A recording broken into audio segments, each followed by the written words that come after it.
ہم لوگ سے پوچھتے ہیں قرآن شریف کیوں نازل کیا گیا, تو لوگ کہتے ہیں جب اوپننگ سرمنی ہوتی نا, اوپننگ سرمنی آفس کی, تو قرآن شریف پڑھنے کا. جب گھر کا افتتاح ہوتا ہے تو قرآن شریف پڑھنے کا. جب کوئی مر گیا تو قرآن خوانی کرتے. تو قرآن شریف نازل کیا گیا تھا قرآن خوانی کے لیے.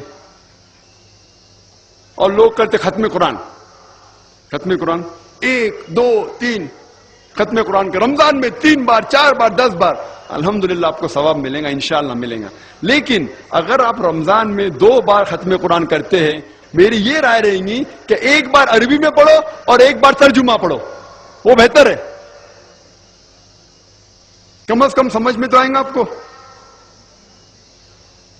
اور اگر آپ چاہتے ہیں کہ اوپننگ سرمنی میں قرآن خوانی ہو یا افتتاح ہو گھر کا تو قرآن خوانی ہو, کوئی مر جاتا قرآن خوانی. میں کوئی قرآن کی آیت میں صحیح حدیث میں نہیں جانتا ہوں کہ محمد صلی اللہ علیہ وسلم یا صحابہ کوئی مر جاتا تو قرآن پڑھتے تھے یا کوئی افتتاح کے لیے قرآن پڑھتے تھے. اگر آپ کو قرآن پڑھنے کا ہی ہے تو میں یہ کہتا ہوں کہ آپ قرآن اگر پڑھتے ہیں 100 مائل کی سپیڈ کے اوپر, 30 لوگ کو بلاتے اور 1 گھنٹے میں ختم کرتے, تو میں کہتا ہوں کہ 2 گھنٹے کے لیے بلاؤ, عربی بھی پڑھو ترجمہ بھی پڑھو. نہیں تو 30 کے بدلے 60 لوگ کو بلاؤ. ایک آدمی اگر 1 پارا پڑھتا ہے تو ایک آدمی کو بولا آدھا پارا پڑھو عربی میں اور آدھا پارا ترجمہ پڑھو. کم از کم وہ قرآن تو پڑھنا حدیث میں لکھا نہیں, لیکن کم از کم اگر آپ ترجمہ پڑھیں گے تو آپ کو علم تو حاصل ہوگا اور انشاءاللہ کچھ چیز کے اوپر عمل تو کریں گے.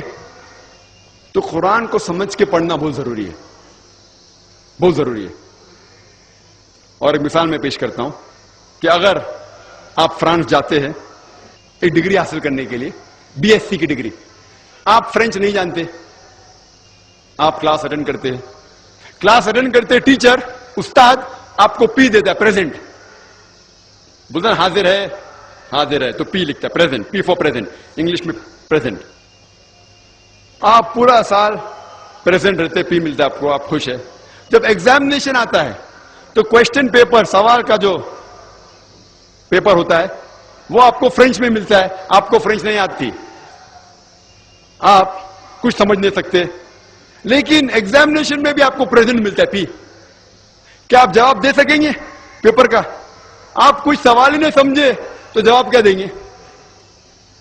تو یہ پی جو ہے وہ پریزنٹ کے لیے, پاس کے لیے نہیں, آپ ایگزامینیشن میں فیل ہو جائیں گے.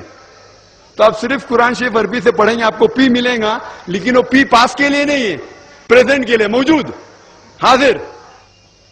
ہمیں غلط فہمی ہے کہ ہم پڑھیں گے تو جنت میں جائیں گے.